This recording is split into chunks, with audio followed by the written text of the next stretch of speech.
Hi there. Welcome back to another quick and easy watercolor painting. I'm Rod Bergeron. Today we're going to talk about the major types of watercolor techniques. So I had wet the page and then I put wet paint onto the wet page. So that's wet on wet. Okay, so I'm going to rinse this brush off and I'm going to pick up a whole bunch of this sap green right here. And this is a wash that I had made up before, but this is very wet. And so this is wet on dry. This is wet paint on a dry page. Okay, so that's wet on dry. Now I just took my brush and I picked up some pigment right off the palette. So this would be dry on wet. Okay, those are the major types of watercolor techniques. I would say those are the primary ones. The other one is dry on dry, which I don't use very often. Essentially, it's just very little water on your brush.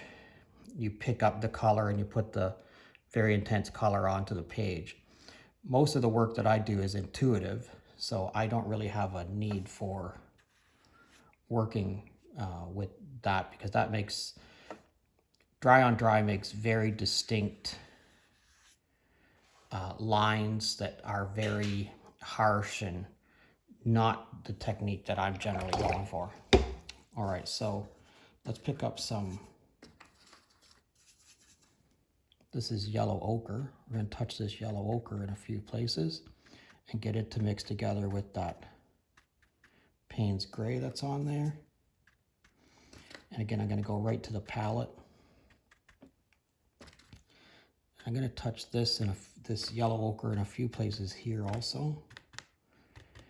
And as always, I'm going to take my #1 watercolor brush here, and I've sharpened the one end of it. And you can use a barbecue skewer for this, you know, a little barbecue skewer like that. Wooden toothpick. You can really use just about anything.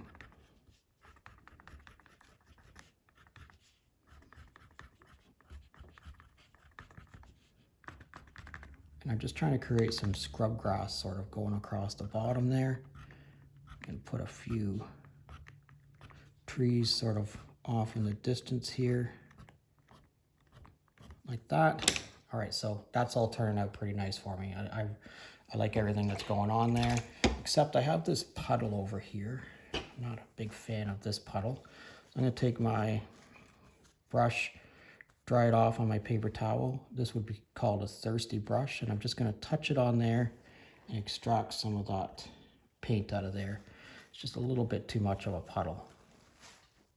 And that will start to fill back in with the color. It'll also help speed up the drying process for us a little bit. Okay, so what else are we going to put in here? Well, I had thought I'm going to make this into like a, I don't want to say like a dark brown field, but like a brown field that is sort of, you know, mid to late summer. Everything's drying out pretty good. So I'm going to put a little bit of sienna across here. Okay, just a little bit like that. And then I'm going to pick up a little bit more of this wash, and I'm going to try to go in one swoop from one side all the way over to the other. Okay, so let's try that. Just like this, all the way over. And that's pretty much what it is that I'm going for there. I'm going to touch this sienna in a few places like that. Bump up the saturation level a little bit along here, just like that. And again, don't try to influence it too much. Just let the colors bleed together. I'm going back to my yellow ochre, and I'm going to put a little bit more yellow ochre in a few places here and there. Okay, just like this. Nice. Put a little bit more yellow ochre down here. And again, we're going to let that all sort of, you know, start to bleed together and do its own thing. Now, One last thing that I want to do, I rinsed my brush out really, really well. And I'm going to pick up a whole bunch of this green fairly intensely. And I'm going to just touch this in a few places. Okay? Might even touch it up here in the trees a little bit. And just let it bleed together. Again, don't try to control it too much. I'm going to do a little bit of salt here and here, a little bit of salt there, maybe a little bit here in the foreground, and just like that in a couple places. All right, let's let this dry and see what happens to it. You see it's already got some pretty cool stuff going on here. All right,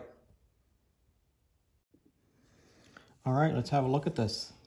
Look at what this salt has done in some of these areas. Look at that. That's all effects of the salt. That's why we use salt. It gives you such a cool effect without really too much work. But look at these tree lines in the back, especially this tree right here. So very cool. And that's just a matter of putting the color into the wet area and just letting it all mix together. Look at all that Payne's gray that we put in there very early.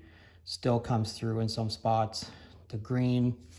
All right, let's see what happens when we put our mat on here. Very nice. All right. Yeah, so try to keep in mind those, there's 4 watercolor techniques: wet on wet, wet on dry, dry on wet, and dry on dry. And, give them a go. Think about using them in every one of your paintings and let me know how you make out. Let me know if you have any difficulties with it. I'd love to help out. As always, if you're currently a subscriber, thank you very much. And if you're not currently a subscriber, please consider subscribing to my channel. Thanks a lot for watching. See you again real soon.